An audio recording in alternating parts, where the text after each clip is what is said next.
Oke, menarik Pak Erik, karena banyak mungkin salah kaprah di luar sana mengenai para pemain naturalisasi, Pak. Ada yang mengatakan pemain naturalisasi ini bukan berdarah Indonesia begitu, jadi mungkin dipandang sebelah mata begitu. Anda melihatnya seperti apa? Salah besar gitu. Dan ini yang kita mau bangun, bahwa kembali kita memperkuat tim kita sesuai dengan standar yang kita targetkan, dan tentu hasilnya bagus dan ada merah putihnya gitu. Oke. Tadi kan Anda sudah menyinggung bahwa Coach Shin Tae-yong saat ini sedang mencari para pemain naturalisasi dan juga para pemain-pemain untuk timnas Indonesia begitu. Nah, ini sejauh mana? Apakah nanti khusus untuk para pemain naturalisasi akan disediakan coaching khusus untuk mereka biar bisa memberikan performa terbaik? Saya rasa begini, banyak pemain naturalisasi kita juga sekarang ini muda-muda. Mungkin kalau yang menjadi starter itu Tom Hee di Liga Belanda. Kayak Nathan kemarin saya lihat di timnya yang kebetulan main sama Tom Hee juga, dia masih substitusi. Kemarin Elkan juga main full di Bristol City full. Tapi saya lihat kemarin ketika main dia tidak main. Saya tidak melihat list Justin Hafner itu ada di list Wolverhampton kemarin. Saya pantau loh satu-satu karena ini saya tahu gitu, dan saya teks mereka, saya juga WhatsApp pemain-pemain kalau saya ngeliat oh Sananta main, karena gini, semua ini database, ya. Sama yang saya juga kemarin challenge kepada tim nasional, ini pemain-pemain yang senior di Asia, kemarin Jordan masuk final, berapa pemain U23-nya? Berapa pemain Qatar? Ini semua database gitu, jangan kita itu hanya sembarangan, oh ini bisa begini-begini, tapi tidak melihat data. Nah inilah kalau saya orangnya itu berdasarkan data dan fakta, strategi, targeting. Nah semua ini harus kita sepakati, bukan hanya tebak-tebakan. Ada beberapa pemain lagi yang saya akan video conference di minggu-minggu ini. Nanti namanya belakangan. Kalau udah datang berarti kalau udah salaman mudah-mudahan masuk, kalau sekarang jangan gosip dulu gitu. Mungkin nanti bisa di-spill kali ya Pak ya? Jangan. Karena belum ketemu secara Zoom. Nanti kalau udah Zoom, kita confidence, kita undang datang, ini baru target. Jadi daripada baca-baca rumor, ini naturalisasi ini enggak, padahal enggak lah, kita punya standar lah. Kita nggak mau asal pemain naturalisasi, dan juga kenapa juga pemain Indonesia kita bina dari grassroots. Liganya juga terima kasih mendukung, ya kita ingin pemain-pemain muda kita yang kemarin juara SEA Games juga bisa bermain di tim utama di klubnya masing-masing gitu. Oke. Yang banyak juga penasaran Pak Erik soal rencana mencari direktur teknik. Nah, Jurgen ini seperti Klopp. Apa keberlanjutannya Jurgen Pak? Klopp itu enggak bercanda. Ya kemarin Coach Shin sudah fokus di U23 dan senior. Coach Indra sekarang U20 dan 17 dibantu Coach Nova U17. Saya juga sedang mencari coach untuk U15 ke bawah. Nah, ini masing-masing coach punya karakter, punya permainan yang berbeda. Saya masih diamkan dulu, karena masing-masing punya target. Tetapi sinkronisasi program dan sinkronisasi cara bermain ke depan harus disatukan. Nah itulah perlu yang namanya direktur teknik. Ya kita bisa lihat Jepang bermainnya seperti apa, Korea seperti apa, Spanyol ini punya formula yang berbeda, formulasi yang berbeda.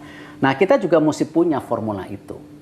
Nah tetapi kalau sekarang dipaksakan, nah apalagi sekarang ada target-target, ya biarkan aja masing-masing coach ini punya target masing-masing, tetapi direktur tekniknya saya lagi cari, mudah-mudahan 3 bulan ke depan saya bisa mulai menginterview beberapa nama. Ya saya sudah minta. Tapi sampai saat ini belum bisa dikantongi ya Pak nama-namanya? Belum, karena kembali kesulitan kita mesti jujur bahwa ranking sepak bola kita itu masih kan 146. Jadi ketika juga saya bicara dengan banyak calon technical director, dia merasa, aduh rankingnya masih rendah ya, aduh saya gimana adaptasinya, programnya benar nggak? Mereka perlu kepercayaan. Tapi mereka sekarang sudah mulai melihat kita serius. Bisa dilihat bagaimana tadi prestasi yang kita mulai pupuk, mereka lihat. Banyaknya pemain dari Liga Eropa bergabung, mereka lihat, oh ini programnya benar.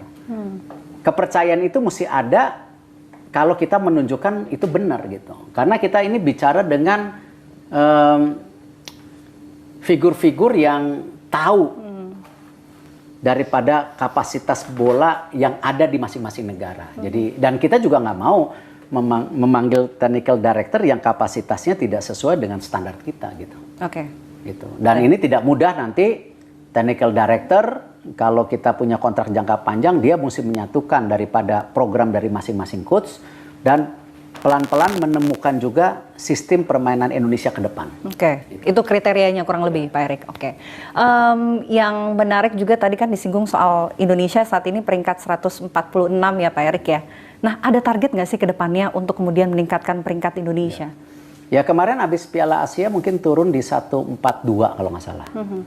Ya saya maunya 100 besar. Oke. Ya bahkan di blueprint dengan FIFA itu kita punya target di 2045 atau 2038 saya lupa itu kalau bisa masuk 50 besar. Nah kalau kita lihat juga 50 besar itu masih jauh. Ya kita lihat Jepang itu ranking 1 Asia atau di FIFA itu ranking 19. Lalu kita lihat juga ada Iran, ya, ada Australia, ada Irak. Jadi kita sendiri untuk menjadi 8 besar Asia itu apakah target 50 cukup? Tidak. Dan gini, kadang-kadang kita ini juga dilema masa lalu. Oh kita pernah. Tetapi gini, kalau sepak bola kita jalan di tempat, negara-negara seperti Qatar, seperti Jepang berinvestasi luar biasa, ya pasti kita tertinggal lah. Itu kan sebuah realita yang kita harus hadapi gitu.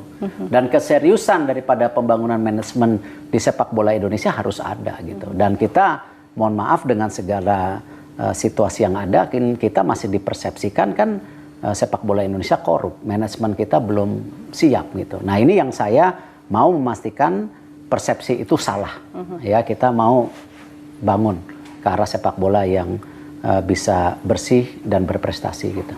Oke. Dari tadi sudah disinggung soal blueprint Pak Erik. Mungkin bisa dijabarkan lebih detail lagi mengenai blueprint PSSI ke depannya seperti apa? FIFA percaya. FIFA sudah memberikan dana FIFA Forward untuk training center kita di IKN. Oke. FIFA sudah membuka kantor di Indonesia. Saya rasa jarang. Nah, jadi sekarang pemerintah, saya sudah duduk dengan Pak Jokowi kemarin dan Pak Jokowi komit bahwa nanti Indonesia pemerintah akan siapkan funding buat PSSI untuk 5-7 tahun ke depan. Tetapi dia juga meminta 50-50. Misalnya kita perlukan dana 500 miliar. Bisa nggak PSSI raise atau mendapatkan pendanaan 250 miliar dari private sector? Saya bilang sanggup Pak. Nah artinya apa? Kita tidak 100% bergantung di pemerintah, ya, tetapi ini 50-50. Dan Pak Jokowi mau. Jadi itu yang saya yakin, makanya kalau memang pemerintah serius, tidak mungkin saya sendiri atau PSSI sendiri, kalau pemerintah serius membangun sepak bola Indonesia, saya yakin hasilnya bagus. Dan kerjasama PSSI dan pemerintah harus ada. Dan selama ini PSSI juga ada keengganan bekerja sama dengan pemerintah yang selalu dibilang government intervention atau pemerintah mengambil alih PSSI. Nah, ini saya rasa tidak mungkin sepak bola kita bisa maju ya kalau tidak tanpa bantuan pemerintah. Jadi saya terima kasih Pak Jokowi percaya, Pak Jokowi mau bangun sepak bola Indonesia. Dan inilah yang saya harapkan juga ada independen dari kami PSSI juga mendapatkan pendanaan sendiri. Jadi tidak 100% digantung pemerintah. Karena situasi dari masing-masing negara berbeda. Amerika itu lebih banyak private sector. Jepang 70-30. 70% private sector, 30%. China, Vietnam itu 100% pemerintah. Jadi ya kita harus mengambil. Jadi tidak mungkin kalau tidak ada dukungan pemerintah kita bisa jalan.